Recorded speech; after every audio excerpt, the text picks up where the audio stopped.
반갑습니다. 한 주간 평안하셨습니까? 하나님이 여러분과 함께 하십니다. 하나님이 지금도 일하고 계십니다. 우리는 이렇게 서로 격려하는 것이지요. 하나님이 당신과 함께 하십니다. 그래요. 하나님이 목사님과도 함께 하십니다. 그러니 힘을 내서 하나님의 교회를 잘 이끄시기 바랍니다. 이렇게 우리가 서로 격려하는 것이죠. 지난주에 우리는 새소망 교회 이름, 새소망이 뭐냐? 이거에 대해 살폈습니다. 그런데 새소망, 오늘 우리가 읽은 말씀 가운데 3절에는 산소망을 우리에게 주셨다. 우리 주 예수 그리스도의 아버지 하나님을 찬송하리로다. 그의 많으신 긍휼대로 예수 그리스도를 죽은 자 가운데서 부활하게 하심으로 말미암아 우리를 거듭나게 하사 산소망이 있게 하셨다. 새소망 교회의 그 새소망은 베드로 사도가 말하는 산소망입니다. 산소망이라는 것은 죽은 소망이 아니고 헛된 소망이 아니고 확실한 소망이라는 거죠. 거듭난 우리들에게 주시는 그 산소망, 확실한 소망, 그것은 4절에 썩지 않고 더럽지 않고 쇠하지 않는 유업. 썩지 않고 더럽지 않고 쇠하지 않는 유업을 우리에게 있게 하신 것이 우리가 거듭나서 받게 되는 산소망이다. 그래서 오늘 저는 지난주 설교안을 읽으면서 이번 주에 우리가 받은 이 유업, 썩지도 않고 더럽지도 않고 쇠하지도 않는 이 유업이 뭘까? 지난주에 설교를 하긴 했습니다만은 이것을 한 번 더 정확하고 명확하게 다루어야겠다고 생각을 했습니다. 지난주에 우리는 사도 바울의 말씀처럼 그리스도와 함께 죽은 사람은 그리스도와 함께 살고 부활하고 그리스도와 함께 참는 사람은 그리스도와 함께 유업을 받게 되겠죠. 그런데 그 말을 디모데후서에서는 그리스도와 함께 왕노릇하리로다. 그래서 우리 그리스도인들이 예수님을 믿으면서 거듭났을 때 누리게 되는 그 축복은 왕노릇하는 삶이다. 저희 아내가 왕노릇하는 것은 오늘 우리 시대에는 이해하기 어려운 말이다. 좀 쉬운 말로 바꿔달라. 그랬더니 제가 왕노릇은 대단히 중요한 표현이다. 왜냐하면 왕노릇 반대는 종살인데 사람의 종, 욕심의 종, 죄의 종, 그렇게 얽매여서 살아가는 삶은 눈치 보고 사는 삶, 자신의 꿈을 펼칠 수 없는 삶이고 그 반대를 나타내는 가장 적절한 표현은 성경의 말씀대로 왕노릇하는 삶이다 하는 것입니다. 왕은 책임자입니다. 종은 책임자가 아닙니다. 왕은 자기 나라를 책임을 지는 사람, 관심을 가지는 사람, 꿈꾸는 사람, 계획하는 사람, 바로잡는 사람, 가꾸는 사람입니다. 하나님께서는 우리를 그렇게 존귀한 자로 하나님의 형상으로 지으셨지요. 하나님의 형상으로 지었다는 말은 하나님의 모양을 닮게 지었다는 거죠. 그러니까 우리가 하나님을 바르게 예배하고 섬기면 우리를 통해서 하나님의 모습이, 모양과 형상이 드러나게 되겠지요. 그런데 하나님의 모양과 형상은 어떤 겁니까? 공허하고 혼돈한 땅을 바로잡아서 물은 물대로, 육지는 육지대로 나누시고 그곳에 생명을 가득 채워 넣어서 보기 좋다. 하나님의 모양과 형상은 마치 포도원의 농부와 같은 것입니다. 그것도 부지런한 농부요. 이 세상은 하나님의 포도원인데 하나님이 그 포도원을 부지런히 가꾸다 보니까 생명으로 충만해지는 거죠. 하나님의 형상은 많이 있지만 이 세상을 생명으로 가득 채우는 것, 그것이 하나님의 참 형상입니다. 그 형상이 이 세상에 나타날 때 어떤 모습으로 나타나나요? 병든 사람은 치료해 주시고 낙심한 사람은 일으켜 세워주시고 죄책에 눌려있는 사람은 너 죄 하나님이 용서하셨다고 용서를 선포해 주는 거죠. 없는 사람은 도와주고 이것이 예수님의 삶 아닙니까? 예수님의 삶은 생명을 풍성하게 하는 하나님의 형상을 나타내 주시는 거죠. 우리가 이렇게 살면 왕같이 사는 거예요. 그러나 욕심에 눈이 멀어서 돈 가지고 싸움박질하고 또 사람을 두려워하면서 저 사람 아니면 내 인생이 잘못될 것 같이 그 사람한테 질질 끌려다니는 삶, 이것은 종살이 하는 거죠.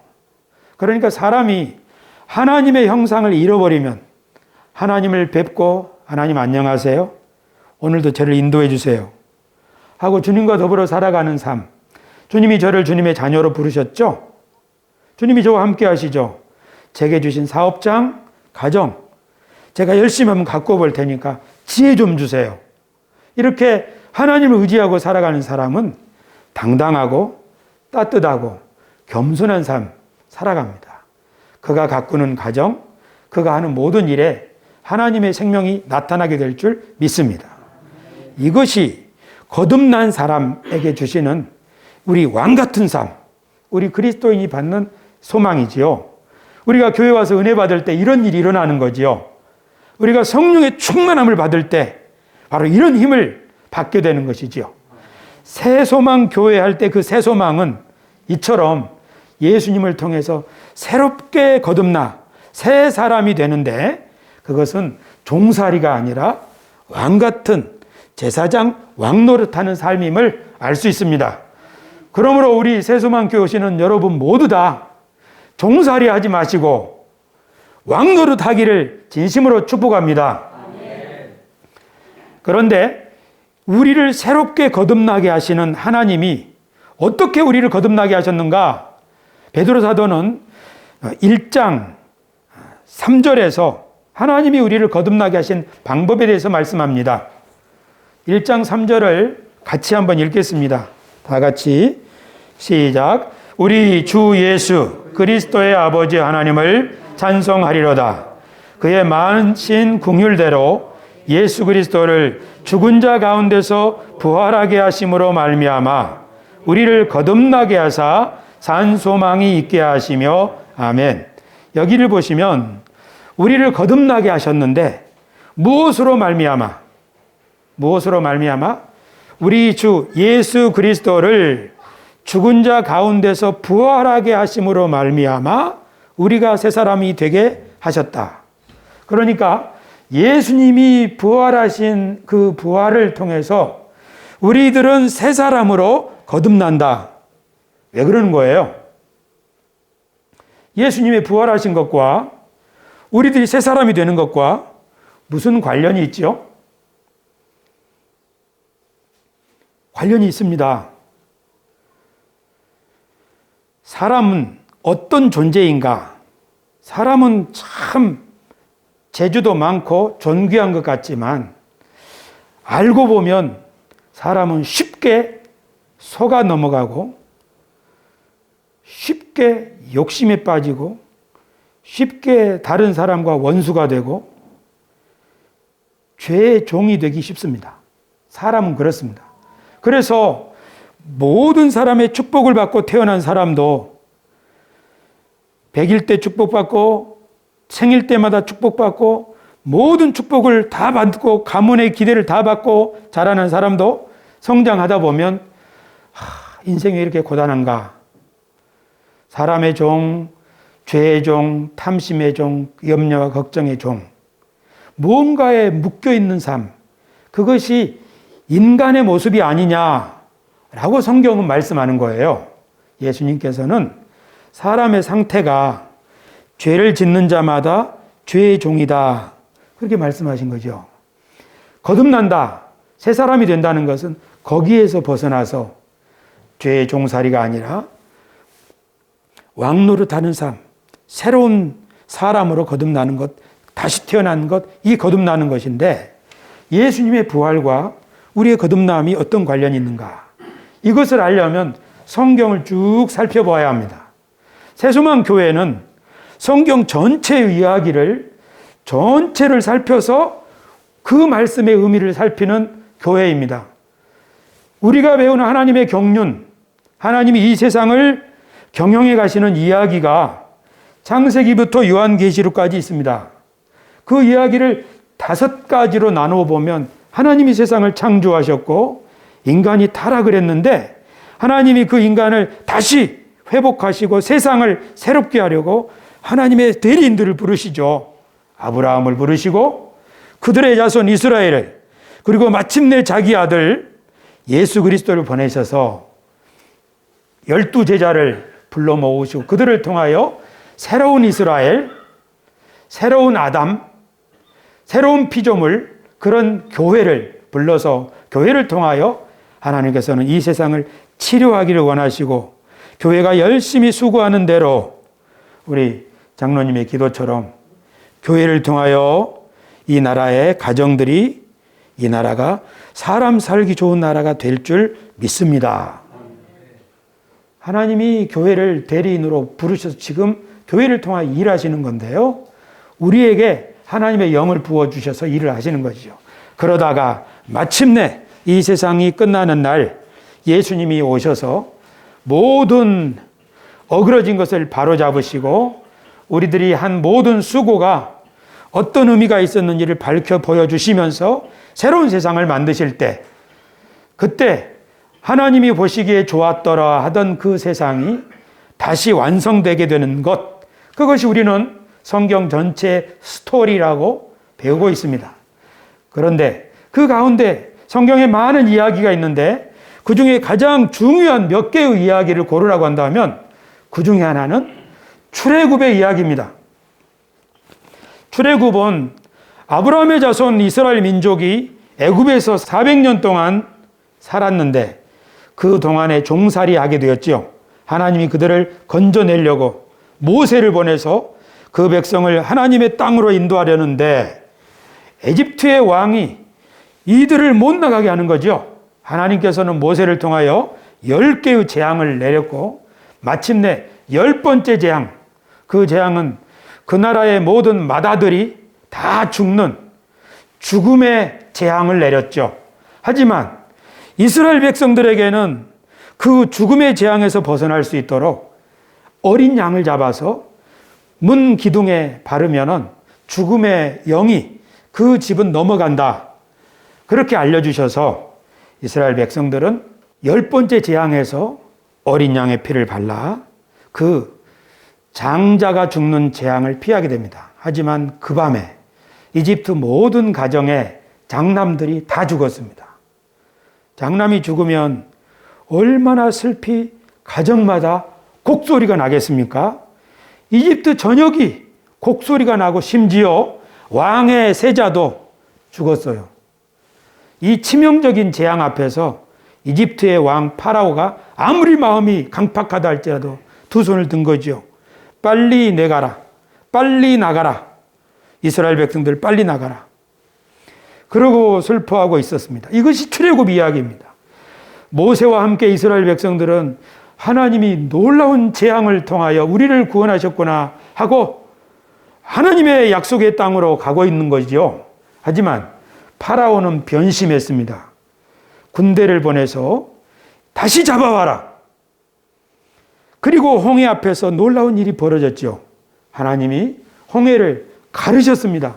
마치 창세기 때 물이 한 곳으로 모이고 육지가 드러나라 한 것처럼 하나님이 홍해를 가르셔서 육지처럼 길을 내시고 그 백성을 지나가게 하시고 뒤따라오던 파라오의 군대는 물에 다 수장되게 하셨습니다. 이 출애굽기의 이야기는 성경에 계속적으로 반복되어 나오는데 예수님의 제자들이 예수님의 죽으심과 특별히 부활을 목격하고 나서 주여 이게 웬일입니까? 우리는 사람이 죽으면 다시 살아나는 것을 본 적이 없는데 예수님이 죽은 사람 가운데 살아났다고 어떤 여자들이 말했을 때도 이 여자들이 실성했는가 보다 하고 믿지 않았는데 진짜로 제자들 앞에 부활하신 예수님이 나타나신 거예요. 만져보라고 하신 거예요. 그리고 그들과 40일간 계시다가 하나님께로 올라가셨습니다. 예수님의 제자들은 하나님이 지금 우리 가운데서 무슨 일을 하신 거야? 예수님을 다시 살리신 이게 무슨 일이야? 그렇게 생각하다가 하나님의 성령이 그들에게 깨우쳐 주셨어요. 뭐냐? 하나님이 새로운 큰 일을 하셨는데 마치 종살이하던 이스라엘 백성들을 건지시려고 어린 양을 잡아 그 백성들을 죽음으로부터 보호하신 것처럼 예수님의 죽음, 그의 피가 하나님의 백성들의 죄를 사하고 죽음 가운데서 건지며 예수님의 부활은 사망의 권세를 이기심으로 마치 홍해에서 애굽의 군대를 다 멸절하신 것처럼 우리 하나님의 백성들을 죽음에 이르게 하는 권세를 이기신 거다. 그러므로 예수님의 죽음은 우리의 죄를 용서하는 것이 되고 그래서 우리가 종노릇에서 벗어날 수 있게 되는 거고 예수님의 부활하심은 우리를 해방하여 하나님의 새 백성을 만드는 일이다.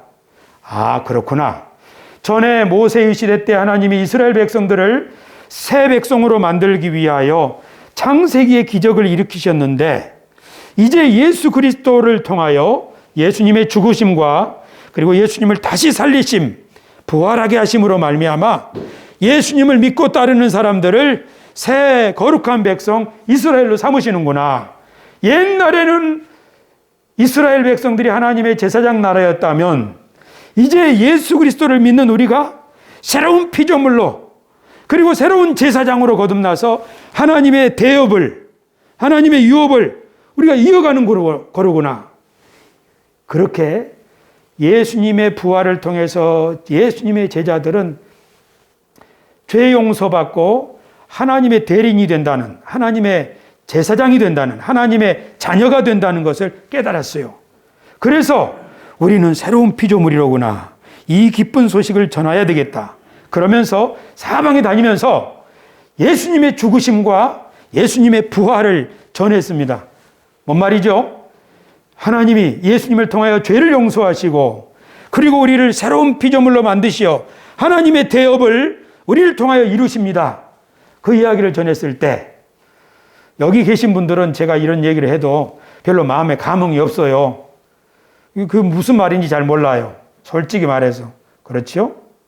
그런데 그 이야기를 듣는 어떤 유대인들은 마음속에 야, 우리가 이렇게 사람답지 못하게 처량하게 비참하게 살고 있는 이유는 우리와 우리 조상들이 죄를 범하여 하나님이 우리를 떠났기 때문인데 이 죄에서 벗어나야 이 죄를 용서받아야 우리가 다시 하나님의 대리인으로 살아갈 수 있을 텐데 언제나 이런 일이 이루어질고 하고 우리가 다시 빛나는 아브라함의 자손으로 하나님의 제사장 나라로 살 수 있는 그때가 언제입니까? 이렇게 기다리던 사람들한테는 예수님의 제자들이 증거하는 예수님의 죽으심과 부활의 메시지는 우리가 기다리던 하나님의 구원이 예수님을 통하여 이루어질 수 있는 거로구나 하고 받아들이기 시작했습니다.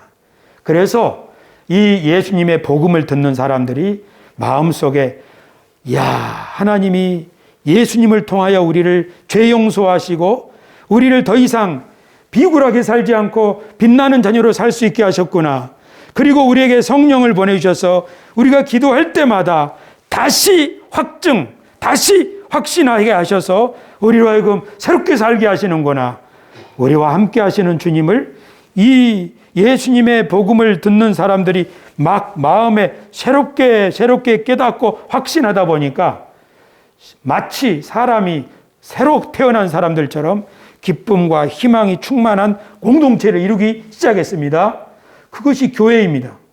이렇게 교회의 기쁨이 충만하니까 예루살렘에서 시작된 조그만 공동체가 온 세상에 퍼지게 된 거죠. 그런데 알고 보니까 이스라엘 백성들만 절망 가운데 사는 것이 아니라 이 세상에 많은 사람들이 유대인이 아닐지라도 인생이 왜 이렇게 고단한 거예요? 왜 이렇게 살기 힘든 거예요? 나는 인생이 마치 저주받은 것 같아요. 그런 생각 가운데서 사는 사람들이 많은 거예요. 그래서 이 복음이 유대인뿐 아니라 많은 사람들에게 전달될 때 그 사람들이 나도 예수님 믿고 새 사람으로 좀 살고 싶습니다. 이렇게 하나님 앞에 나오기 시작했는데 저와 여러분도 예수님 믿고 새로운 사람 되고 또 하나님의 자녀가 된 것을 우리는 믿고 있습니다. 그렇죠? 그러니까 우리가 하나님의 자녀가 된다는 것, 그것은 예수님의 죽음과 부활을 통해서 된 일이에요. 죄의 용서를 그의 피로 그리고 그의 부활을 통해서 우리를 붙잡고 있는 어둠의 권세, 죄의 권세, 그것을 예수님이 다 멸하셨다는 사실을 믿음으로 받아들이는 사람들은 그 안에서 그 믿음이 그를 새로운 하나님의 사람으로 살게 하는데, 이 믿음은 하나님의 말씀을 믿는 믿음이에요. 그래서 그 말씀이 그 믿는 사람의 마음속에 새로운 일을 일으켰습니다. 할렐루야. 우리가 구원받은 것은 그러므로 금이나 은으로 된 것이 아니고 하나님의 말씀으로 우리가 구원받았다. 베드로 사도가 이것을 강조하는 거죠. 이렇게 예수님을 믿는, 그래서 새로운 사람으로 거듭난 사람들에게는 썩어지지 않고 더럽지 않고 쇠하지 않는 유업을 주시는데, 지난주에는 그 유업이 왕노릇하는 새로운 삶이라고 말씀드렸지 않습니까? 그런데 오늘은 그 유업이라는 단어를 다른 각도에서 설명하겠습니다. 성도가 받을, 성도들을 위하여 예비된 하늘의 유업, 썩지 않고 쇠하지 않고 더럽지 않은 그 유업이 뭐냐? 이 유업이라는 말은 유산, 기업, 분깃 이런 뜻입니다. 하나님이 그 백성에게 내려주시는 거죠. 에덴 동산은 아담과 하와에게 내려주신 것이니까 에덴 동산은 아담과 하와의 유업입니다. 이스라엘 백성에게는 가나안 땅을 주셨으니까 가나안 땅이 이스라엘 백성들의 유업입니다. 하나님은 자녀를 낳지 못하던 아브라함과 사라에게 아브라함아 두려워 말라, 나는 너의 지극히 큰 기업이다, 상급이다 그렇게 말씀하시므로 아브라함에게 내가 너의 유업이다 말씀하셨어요. 이스라엘의 지파 가운데 레위인들은 그 약속의 땅에서 땅을 받지 못했기 때문에 레위인들은 하나님이 그들의 기업이다 그렇게 말씀하신 거지요. 이 말은 이스라엘의 12지파가 11조와 헌물을 바쳐서 성전에서 일하는 레위인들을 먹여 살리라는 거지요. 레위인들이 하나님을 섬김으로 하나님이 레위인들의 기업이 되는 거지요.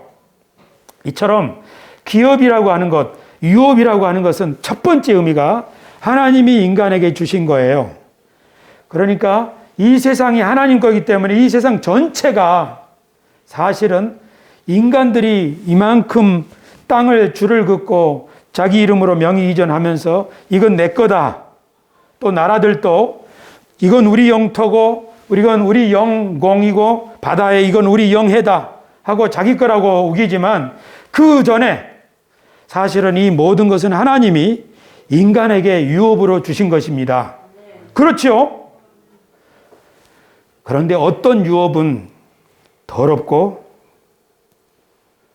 쇠하고 그리고 썩어지는 유업이 있습니다. 어떤 곳은, 어떤 포도원은, 어떤 집은, 어떤 나라는 썩어서 부패하고 더럽고 쇠하여 갑니다. 그런 유업이 있습니다. 에덴 동산을 유업으로 받았던 아담과 하와, 그들이 불순종하니까 에덴 동산의 문이 닫혀버렸습니다. 약속의 땅 가나안을 받았던 이스라엘이 하나님을 배신하니까 그 땅에서 쫓겨났습니다. 이 땅에 있는 어떤 유업들, 재산이든지 기업이든지 사람이든지 국가든지 썩을 냄새가 나는 유업이 많습니다. 그 이유가 뭐냐?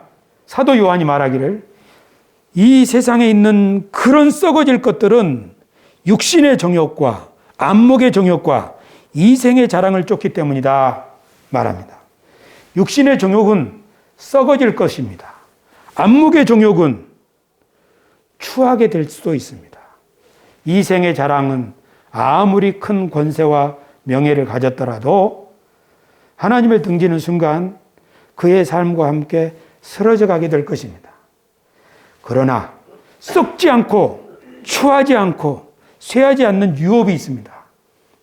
그 유업은 하늘에 간직된 유업입니다. 예수님이 말씀하시기를 이 소자에게 냉수 한 그릇이라도 대접하면 내가 그 상을 절대로 잊지 않겠다. 너희가 오른손이 하는 일을 왼손이 모르게 은밀히 봉사하고 섬기면 그 재물은 하늘에 좀이 먹지도 못하고 녹슬지도 않게 보존될 것이다.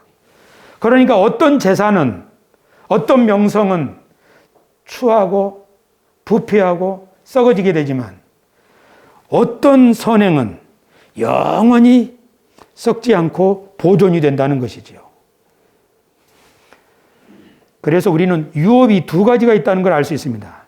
유업은 첫째는 하나님이 우리들에게 주신 사명 같은 것입니다. 에서는 이 사명을 팥죽에 팔아버렸습니다.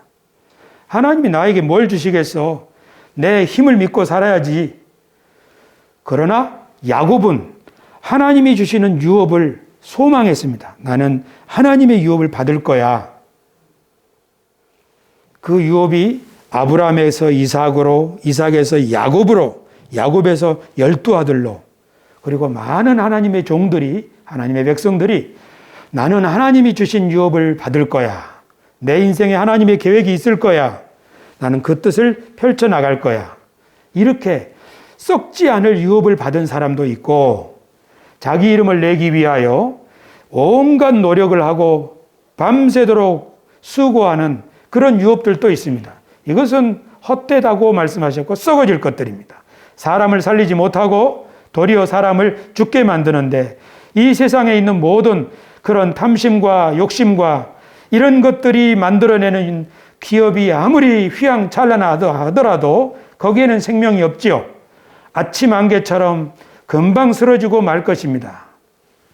그러나 썩지 않는 유업이 있는데 그것은 이 세상도 그 정욕도 다 지나가지만 하나님의 뜻을 행하는 사람은 영원히 보존되느니라.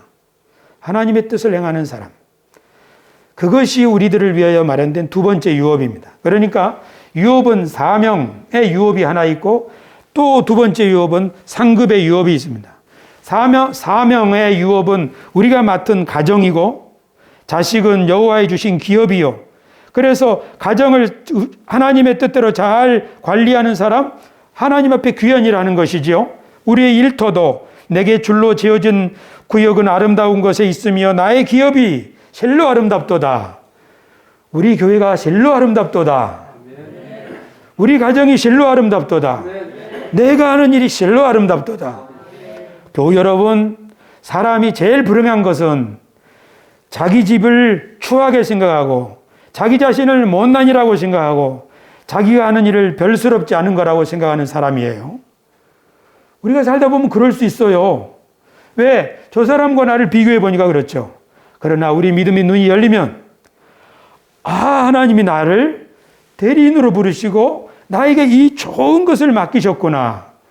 우리 교회가 너무 사랑스럽고 이쁠 때 그건 우리 눈이 제대로 된 것이지요. 할렐루야. 이게 우리의 첫 번째 유업입니다. 우리가 맡은 일이죠. 그 일을 잘하면 우리의 두 번째 유업이 있는데 그건 주님이 우리에게 주실 상급입니다. 근데 이 유업을 언제 받을까요? 주님이 오시는 날 받겠죠. 우리 본문 말씀에 의하면 7절에 이런 말씀 있죠. 너희 믿음의 확실함은 불로 연단하여도 없어질 금보다 더 귀하여 예수 그리스도께서 나타나실 때에 칭찬과 영광과 존귀를 얻게 할 것이니라. 예수님께서 나타나신다. 성경에는 우리가 재림이라고 말하는 것을 나타난다고 말합니다. 누가 나타난다? 예수님이 나타난다지요. 왜? 성경은 예수님이 하늘에서 이리로 오신다. 저리로부터 내려오신다. 그런 말을 자주 쓰지 않고 나타난다고 하셨을까? 생각해 보았습니다. 나타난다는 말은요, 우리가 까꿍 하는 거 있죠. 아이들 앞에서 까꿍 하지 않습니까? 뭔가 이렇게 가려져 있는데 그 가려진 것이 착 벗어지면 나타나는 거죠. 주님이 우리와 함께 계시지 않습니까? 그래 우리 눈에 안 보여요. 이건 너무너무나 중요한 이야기인데요. 우리 그리스도인들은 뭘 믿는 거냐면요. 눈에 보이지 않는 하나님이 눈에 보이는 모든 것을 만드셨다고 믿습니다. 그리고 또 한 가지, 그 하나님이 이 모든 만물을 붙들고 계시다고 믿습니다. 우리의 생명조차도. 우리는 또 무엇을 믿는가 하면 하나님이 우리와 함께 계시다고 믿습니다. 아무리 다급한 일을 만나도 하나님은 우리와 함께 하신다. 그러니 두려워하지 말고 경거망동하지 말고 하나님의 뜻을 좇아라. 이것이 믿음으로 사는 거지요. 구약 성경에 이것을 잘 보여주는 예가 있는데요. 엘리사라고 하는 예언자가 도단성에 있을 때 그 성이 포위당했습니다. 아람의 군대가. 그런데 그 몸종인 사환이 아침에 일어나 보니까 모든 이웃나라 군대가 성을 에워싸고 있는 것을 보고 두려워서 선생님 큰일 났습니다 했지요. 엘리사가 어떻게 했나요? 잠잠하라. 하나님이 우리와 함께 하시는데 우리 쪽수가 저쪽보다 많다. 그리고 하나님 이 종을 눈을 열어주소서 하니까 그 도단성을 에워싸고 있는 아람 군대보다 더 많은 하나님의 천군이 불병거를 타고 에워싸고 있는 것을 게하시가 보았지요. 우리는 그것을 믿습니다. 우리 주님이 우리와 함께 계셔서 우리의 기도를 들으시고 우리가 일할 때 함께 하시고 그걸 믿습니다. 다만 눈에 보이지 않습니다. 그래서 사도 바울은 우리 주님이 나타나신다. 나타나셔서 악을 행하는 자들에게는, 그래서 주님이 없는 것처럼 믿는 사람들에게는 그들을 심판하시고, 소돔과 고모라에서도 롯에게 두 천사가 왔을 때 처음에는 누구 천사인지 몰랐죠. 나그네인 줄 알았죠. 그러나 소돔 사람들이 난동을 부리니까 천사들이 롯에게는 자신이 천사임을 나타내면서 집 안으로 들이고 그 소돔 사람들은 다 눈을 멀게 하셨죠. 성경에 우리 믿음의 사도들은 교인들을 격려할 때 주님이 나타나신다. 그러니 하나님의 복음을 전해라. 주님이 나타나실 것이니 나타나서 너의 수고가 어떤 것이었는지 너의 진실이 무엇이었는지를 보여주실 것이니 낙심하지 말아라 하고 권면했습니다. 주님이 우리의 모든 수고에 대해서 우리의 유업이 빛날 수 있도록, 우리의 유업을 우리가 받을 수 있도록 곧 나타나신다는 사실, 지금 우리와 함께 하신다는 사실을 잊지 맙시다. 두 번째로는 속히 오리라 하는 말씀이 성경에는 여러 곳에 나옵니다.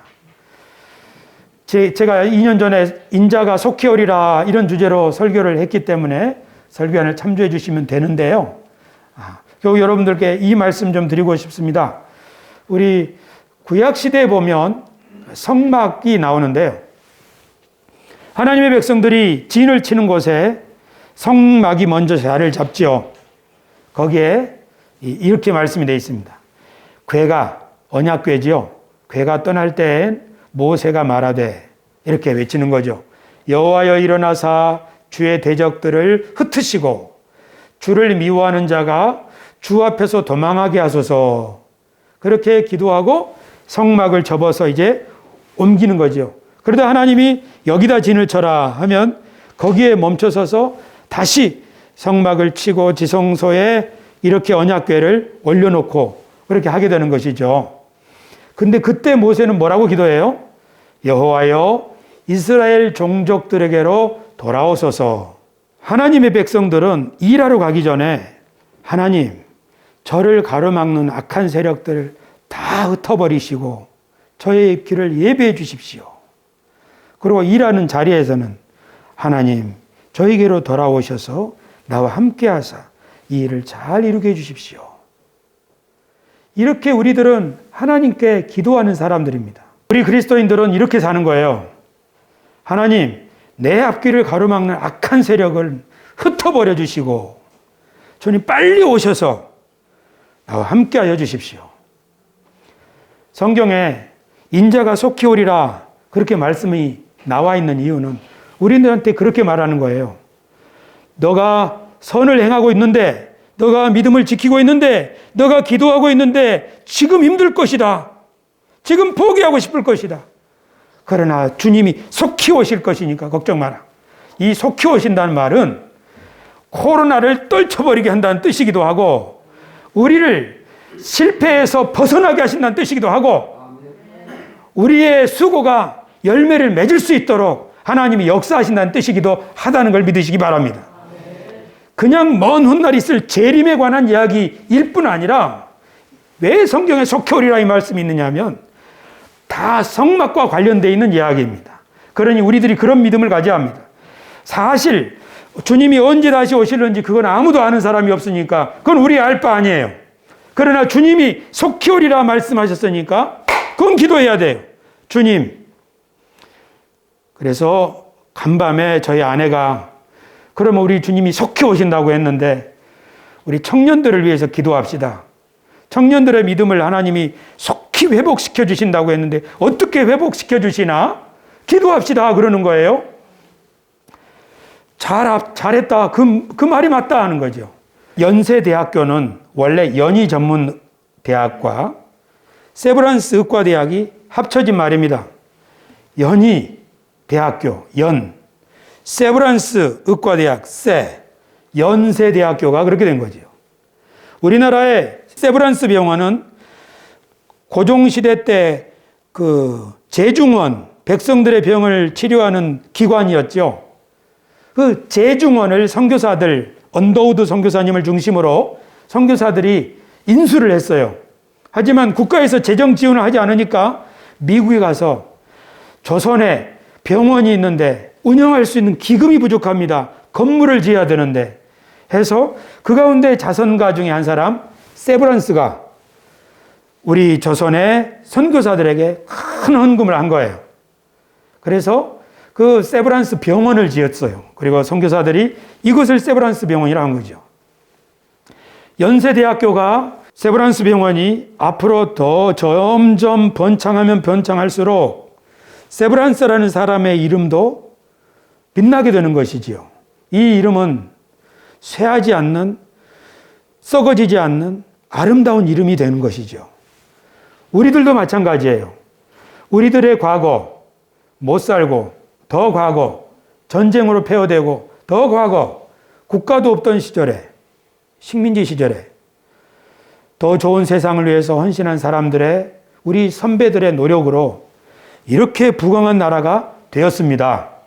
그런데 지금 하나님께서는 우리들에게 이보다 더 좋은 미래를, 새로운 세상을 꿈꾸라고 하셨습니다. 그러면서 우리들에게 너에게는 이걸 맡기고 너에게는 이걸 맡긴다 하고 우리들을 이것저것 우리 가정과 사업체 그리고 교회를 우리들에게 맡기셨어요. 그러니까 이 세상을 맡은 우리들은 하나님의 유업을 받은 사람이에요.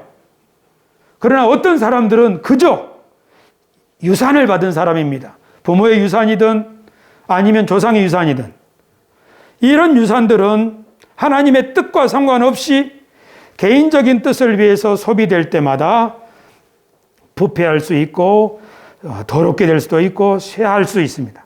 그러나 우리가 하나님의 뜻을 행하려고 하는 모든 일들, 그 일들은 우리 주 그리스도께서 나타나실 때 칭찬과 존귀와 영광을 얻게 될 줄로 믿습니다.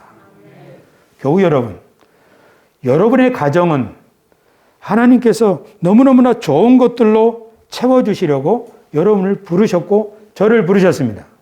그러니 우리에게 주신 기업, 가정이라고 하는 이 기업을 하나님께 기도하면서 잘 세워나갑시다. 우리 새소망 교회도 마찬가지입니다. 우리 교회도 하나님이 우리들에게 이 귀한 예배당과 하나님의 말씀과 사랑하는 성도들을 주셨습니다. 우리가 여기서 진심으로 교회를 사랑하고 주님의 복음을 힘써 증거하려고 할 때 하나님께서는 우리 교회를 아름다운 교회로 만드실 줄 믿습니다. 여러분들이 교회를 위해서 헌신한 헌금, 헌물, 그리고 사랑의 봉사, 이런 것이 얼마나 가치 있게 드러나는지 주님이 속히 오셔서 입증해 주실 줄로 믿으시기를 축원합니다. 주님이 우리들에게 믿음으로 도전하는 사람에게는 그 믿음대로 열매를 맺게 해 주실 것이고, 사랑으로 수고한 사람에게는 그것이 얼마나 보람 있는 일이었는지를 그가 깨닫게 해 주실 것이며, 소망 가운데 인내하는 사람에게는 옛다, 너의 기다림이 헛것이 아니다 하고 기도의 응답을 주신다는 사실을 믿으시길 바랍니다. 이것이 우리 그리스도인들이 하늘에 보관된 우리들이 받을 유업이고 기업이고 유산입니다. 이 유산을 이미 받은 것은 사명이고 앞으로 받을 것은 상급입니다. 그렇게 살아가는 사람들, 바로 우리들이 하나님이 함께하는 사람, 하나님이 우리 가운데서 일하실 그런 하나님이십니다. 이 말씀을 골똘히 생각하면서 기도하면 내 인생 앞으로 어떻게 살아가야 될지 하나씩 하나씩 열리게 될 줄 믿습니다. 교우 여러분, 5월 한 달 동안에 여러분의 가정이 점점 화목하고 행복한 가정 되기를 축복합니다. 우리 다시 한번 인사합시다. 하나님이 여러분과 함께 하십니다. 하나님이 지금도 일하고 계십니다. 기도하겠습니다.